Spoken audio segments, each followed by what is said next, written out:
Bapak, Ibu, dan saudara-saudari sekalian yang berbahagia, dimanapun Anda berada. Marilah kita awali kegiatan kita pada hari ini dengan berdoa bersama-sama. Namo tassa bhagavato arahato sama sambuddhassa. Namo tassa bhagavato arahato sama sambuddhassa. Namo tassa bhagavato arahato sama sambuddhassa. Bapak, Ibu, dan saudara-saudari sekalian dimanapun Anda berada, semoga selalu sehat dan berbahagia. Soti Hotu Namo Buddhaya. Bapak, Ibu, dan saudara-saudari yang terkasih, pada hari ini saya akan menyampaikan penyuluhan pada hari ini. Materi penyuluhan pada hari ini yaitu berjudul pertanyaan hoax tentang agama Buddha. Kata hoax atau hoax itu merupakan berita bohong atau fakta yang direkayasa untuk tujuan tertentu. Hoax biasanya disebarkan lewat media sosial dan membuat penyebarannya menjadi sangat mudah dan cepat. Hoax tidak hanya ada pada kehidupan saat ini. Di zaman Sang Buddha sendiri itu juga menerima penyebaran berita palsu yang berkenaan dengan dirinya yang disebarkan oleh keyakinan-keyakinan lain yang tidak suka dengan Sang Buddha. Pada masa sekarang pun agama Buddha masih sering sekali diterpa berita hoax. Beberapa di antaranya adalah: 1. Kalau masuk agama Buddha itu menyembah patung atau berhala. 2. Kalau masuk agama Buddha harus vegetarian. 3. Katanya umat Buddha tidak boleh kaya. Dan ajaran Buddha kuno tidak bisa ikut perkembangan zaman. Banyak yang mengatakan bahwa umat Buddha itu orangnya pesimis. Ajarannya semua berkaitan tentang duka. Ada lagi ini hoax yang sering sekali baca mungkin di media sosial ya, berkenaan dengan Candi Borobudur. Katanya Borobudur itu tanah sucinya agama Buddha. Bapak, Ibu, dan saudara-saudari sekalian dimanapun Anda berada, kira-kira pertanyaan hoax tadi betul enggak sih? Ya, agama Buddha atau umat Buddha itu tidak menyembah berhala atau menyembah patung. Hal ini terdapat dalam Tripitaka, Sutta Pitaka, Majjhima Nikaya 1/336. Di situ dikatakan bahwa menghormat adalah memuja. Nah, Bapak, Ibu, dan saudara-saudari sekalian, saat ini kita terlahir di negara Indonesia yang biasanya pada tanggal 17 Agustus itu merayakan hari kemerdekaan Republik Indonesia. Pada saat itu kebanyakan itu umat itu melakukan upacara bendera. Dan ketika melakukan upacara bendera itu menghormat pada Sang Saka Merah Putih.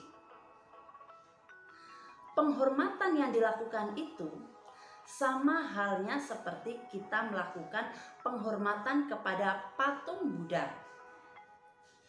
Jadi, ketika kita menghormat Sang Saka Merah Putih, biasanya kita merenungkan jasa-jasa dari pahlawan yang telah memperjuangkan kemerdekaan negara Indonesia.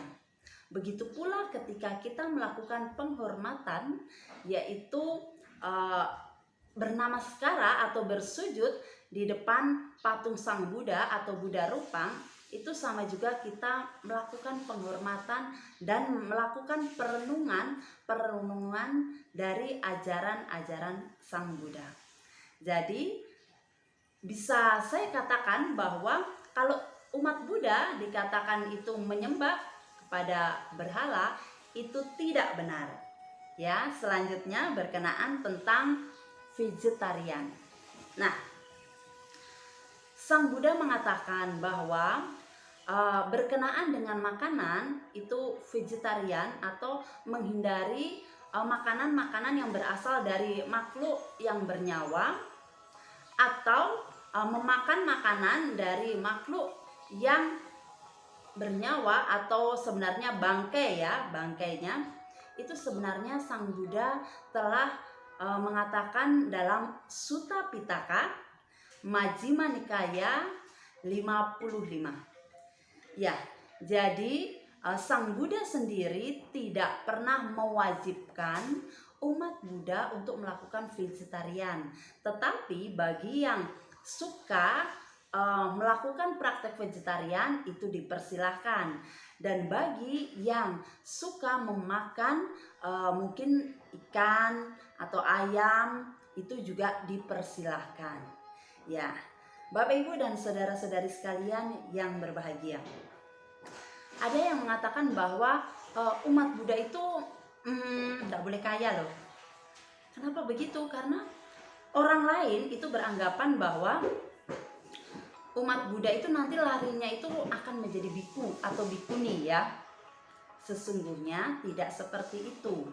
Sang Buddha mengatakan bahwa umat Buddha bisa dapat menjalankan kehidupan spiritual atau menjalani kehidupan kebikuan ya, bisa juga menjadi perumah tangga.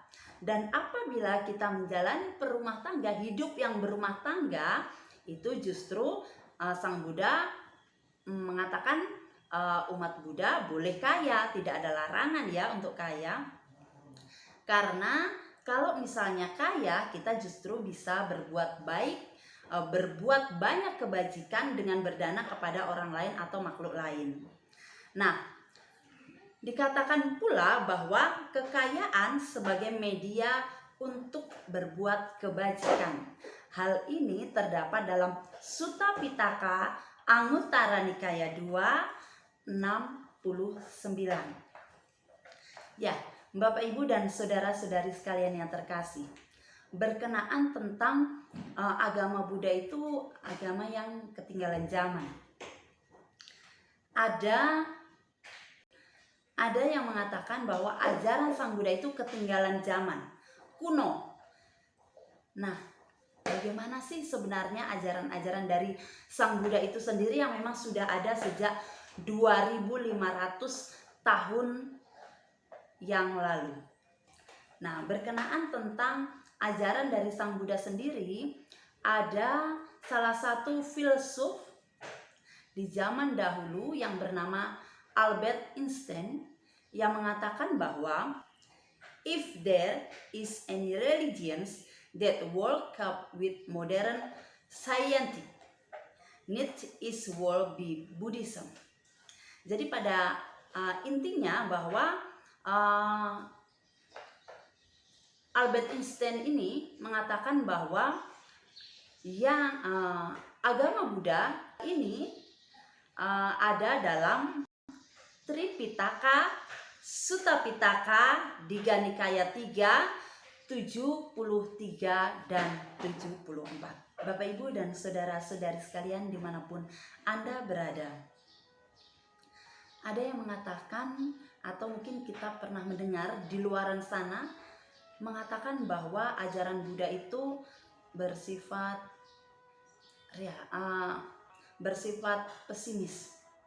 Sesungguhnya ajaran Buddha itu bersifat realistis. Realistisnya bagaimana? Sang Buddha mengatakan bahwa kehidupan ini kita itu akan mengalami yang namanya suka, duka, kemudian kaya, miskin, menderita, dan berbahagia. Itu merupakan satu kesatuan yang memang tidak bisa dipisahkan.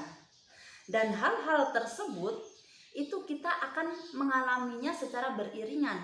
Maksudnya bagaimana? Kalaupun suatu saat kita akan sedih, ya, kesedihan itu pun juga tidak akan berlangsung lama. Kalaupun kita berbahagia, mungkin kita mendengar kabar bahagia tentang keluarga kita yang dia ada kemenangan kita yang naik kelas dengan memperoleh juara 1. Kita pasti ikut berbahagia. Tetapi mungkin pada saat itu pula kita tidak lama setelah itu kita mendengarkan ternyata hewan peliharaan kita mati. Nah, hal-hal seperti itu, hal-hal semacam itu akan selalu kita alami selama kita masih hidup di dunia. Jadi kalau dikatakan bahwa agama Buddha itu pesimis, itu tidak benar. Jadi yang benar adalah agama Buddha itu realistis. Hal ini terdapat dalam Tipitaka Sutta Majjhima. Hal ini terdapat dalam Tipitaka Sutta Pitaka Majjhima Nikaya 1 140. Ya, kita sekarang akan beralih ke media sosial, yaitu berkenaan dengan Candi Borobudur. Beberapa orang, atau bisa dikatakan ada segelintir orang yang mengatakan bahwa Candi Borobudur itu merupakan tempat suci agama Buddha. Tripitaka Sutta Pitaka Digha Nikaya 2 100, Sang Buddha mengatakan bahwa jadilah pelita bagi dirimu sendiri, jadilah pelindung bagi dirimu sendiri. Jangan menyandarkan dirimu pada perlindungan dari luar. Peganglah teguh Dhamma sebagai pelita. Peganglah teguh Dhamma sebagai pelindung. Jangan mencari perlindungan di luar dirimu. Jadi berkenaan dengan Borobudur yang dikatakan tempat suci, jadi berkenaan dengan Borobudur sebagai tempat suci agama Buddha, itu bisa jadi memang betul tempat suci, tetapi tempat suci itu tidak bisa mensucikan kita. Jadi kenapa dikatakan tempat suci? Ya, di sana kita bisa merenungkan kebajikan-kebajikan dari Sang Buddha. Kita bisa merenungkan dan kita bisa mempraktekkan ajaran-ajaran dari Sang Buddha. Saudari sekalian dimanapun Anda berada, dari uraian atau jawaban tentang pertanyaan-pertanyaan hoax ini dapat disimpulkan bahwa agama Buddha adalah agama yang memiliki dasar yang sangat kuat, yaitu berdasarkan kitab suci Tripitaka. Umat Buddha dianjurkan untuk tidak langsung begitu saja percaya dengan uraian ini. Bapak, Ibu, dan saudara-saudari sekalian yang berbahagia, umat Buddha dianjurkan untuk tidak langsung percaya begitu saja apa yang telah didengar atau apa yang telah disampaikan oleh orang lain. Jadi pada waktu Sang Buddha menyampaikan damanya kepada para biku dan pada para umatnya di kehidupan lalu, itu ada suku yang namanya suku Kalama. Jadi Sang Buddha menyampaikan bahwa wahai suku Kalama, Jangan begitu saja mengikuti tradisi lisan. Ajaran turun-temurun, kata orang, koleksi kitab suci, penalaran logis, penalaran lewat kesimpulan, perenungan tentang alasan, penerimaan pandangan setelah memikirkannya. Pembicara yang kelihatan meyakinkan, atau karena kalian berpikir petapa itu adalah guru kami. Tetapi setelah kalian mengetahui sendiri hal-hal ini adalah bermanfaat, hal-hal ini adalah tercela, hal-hal ini adalah dipuji oleh para bijaksana, hal-hal ini jika dilaksanakan atau dipraktekkan akan menyebabkan kesejahteraan dan kebahagiaan. Maka kalian harus menjalankannya. Demikianlah pesan dari Sang Buddha untuk para suku Kalama pada waktu itu. Jadi, Bapak Ibu dan saudara-saudari sekalian, berkenaan dengan apa yang kita dengar di sekitar kita, kalau memang kita belum bisa membuktikannya dan kita belum mengalaminya, alangkah baiknya kita tidak langsung begitu saja mempercayainya. Demikianlah materi penyuluhan yang bisa saya sampaikan pada hari ini. Semoga apa yang telah saya sampaikan memberikan manfaat bagi kita sekalian. Kita akan berjumpa lagi dengan materi-materi yang lebih menarik lagi di pertemuan selanjutnya.